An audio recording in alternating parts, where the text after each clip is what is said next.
So mga tol, matapos po maikasa ang laban ng dalawang former world champion na sina General Casimero versus Luis Nery na magaganap na sa April 18 ngayong taon na ito sa bansang Kyrgyzstan. Nakataya nga po dyan mga tol ang WBA Gold Super Bantamweight title. At kung sino ang mananalo, yun ang may ticket para makalaban sa World Championship dahil magsisilbi umano yung title eliminator ayon sa promoter na si Koki Kameda. So isa po talaga sa pinag-uusapan sa laban na yan ang timbang ni Casimero dahil sa 122 pounds ang paglalabanan. Alam naman po kasi ng karamihan mga tol na yung huling naging laban ni Casimero sa 126 pounds po yun, kaya nakuha ni Casimero ang timbang. Pero pagdating sa 122 pounds, diyan po sumablay si Casimero sa laban niya dati kay Saul Sanchez. Kaya ngayon, hindi lang laban ang inaabangan, pati weigh-in, inaabangan din.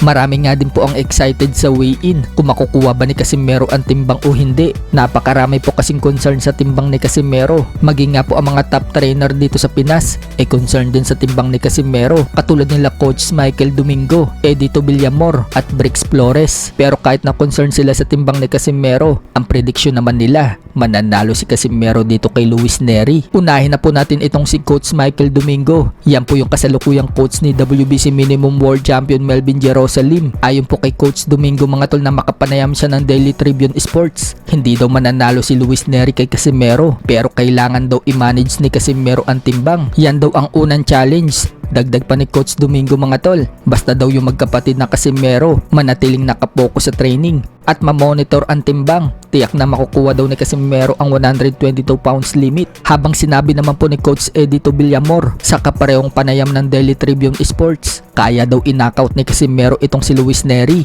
Pero ang problema, makukuha daw kaya ni Casimero ang 122 pounds limit. Ganun pa man, malaking pagkakataon daw yan para kay Casimero na alam niyang hindi niya nasasayangin. Kung mananalo daw kasi siya dyan, yan ang daan para sa world title. Dagdag pa niya, yan na daw ang right time para magseryoso sa training si Casimero para makuha ang timbang at maging disiplina sa mga kinakain para maiwasan ang overweight. Habang sinabi naman po ni Coach Brix Flores na makapanayam din ito ng Daily Tribune Sports, malaki daw ang pag-asa ni General Casimero na manalo bayan knockout dito kay Luis Nery. Mahina daw kasi ang panga ni Nery, ngunit kailangan daw i-manage ng Team Casimero ang timbang at umaasa na natuto na daw sila sa kanilang pagkakamali. Pero ang bottom line nga daw, pabor siya kay Casimero by knockout. Speaking of timbang, napagalaman po natin na todo bantay pala ngayon ang promoter ni Casimero na si Koki Kameda sa timbang ni Casimero. Napagalaman po natin mga tol na mahigpit daw ngayon si Kameda dito kay Casimero. Pinapa-report daw si Casimero ng timbang every week. So gusto siguro ni Kameda mga tol na makuha ni Casimero at Nery ang tamang timbang. May belt po kasi na nakataya dyan. At mismong si Koki Kameda na po ang nagsabi na mahirap daw gawin ang laban na yan, pero ginawa daw talaga niya lahat ng paraan para maikasa yan.